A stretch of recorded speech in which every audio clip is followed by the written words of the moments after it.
My name is Ian and welcome to Planted. Now in this video I'll talk to you about figs. Been growing figs for a few years now, and this particular one has been in this location for 5 years, and typically I will wrap it in the winter to protect it from the cold weather. This winter wasn't particularly cold. I don't think it was particularly warm, but I did not wrap it, and it's rewarded me with these. This is called the Breba crop. And these are figs that are grown on last year's wood, and they're an early crop that shows you that the plant is very, very happy.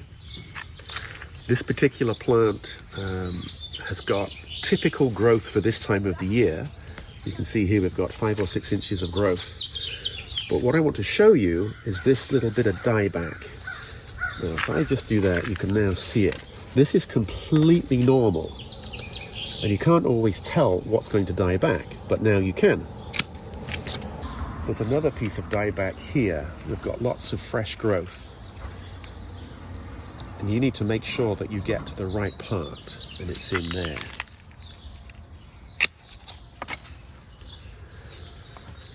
This is something that you will see frequently. We've got 1, 2, 3, 4 beautiful fruits, and we've got one up here that looks a bit sad.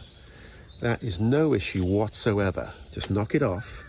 The plant has put out a bunch of fruits, and then it will decide how many it can carry. And in this case, this branch is going to carry the 4. But what you can see is, if you go right up here, we've got 3 more fruits. And then there's 2 more fruits. One of the tricks that I've noticed with figs is that they get hardier as they get more established. This is, as I said earlier, a 5-year-old fig in this location, and that robustness and that ability to come through a winter increases with age. Don't be too quick to expect to get fruits growing on your trees. It will take a few years for the plant to bulk up, and I want you to have a little bit of patience. The next thing is you have to choose the right varieties. Some of the very common, widely available plants are not going to produce as you might like it. This is a French fig called Long of August. Available, search for it online, and I wholeheartedly recommend this particular plant. Is it climate change? Is it better varieties? Is it better growing practices? I don't know. It's probably a combination of all three, but you can have figs growing in your yard. Let me show you some more plants. This is one of my other favorite figs. It's called Sanguine Dulce. It's hard to find, but if you can, it's well worth having. Now, the benefit of this plant is it has small fruits. It reliably ripens those fruits, and by planting it at the base of this stone wall, this brick wall, in the winter, even a small amount of sunshine will radiate heat off the bricks onto the plant. And I expect great things from this plant this year.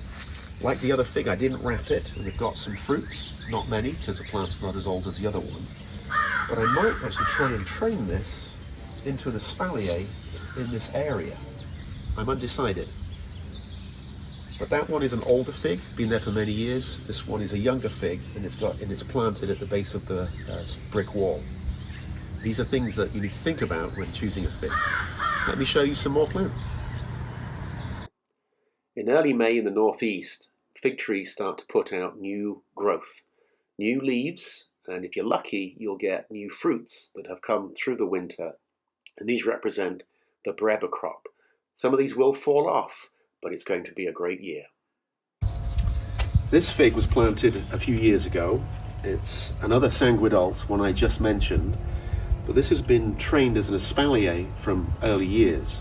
Now you might think that an Espalier takes a long time to train, but you start in year 1 and you get some laterals, you let those fatten out and you prune back the branches.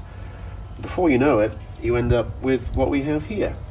Yet again, we've got the stone brick, which takes in radiant heat, very, very important to help the plant ripen. And we've got a huge crop of the Breba figs, which are the early crop, which I fully expect to have ripen. I have to say that the owner of this fig is truly ecstatic that they are finally putting out figs that will ripen. And same as the other fig, we've got a little bit of dieback. So we're going to just take that. In fact, this has gone back even further, so I'm going to prune it there. That's okay. Checking for dieback is important because you don't want that dead wood to stay on the plant.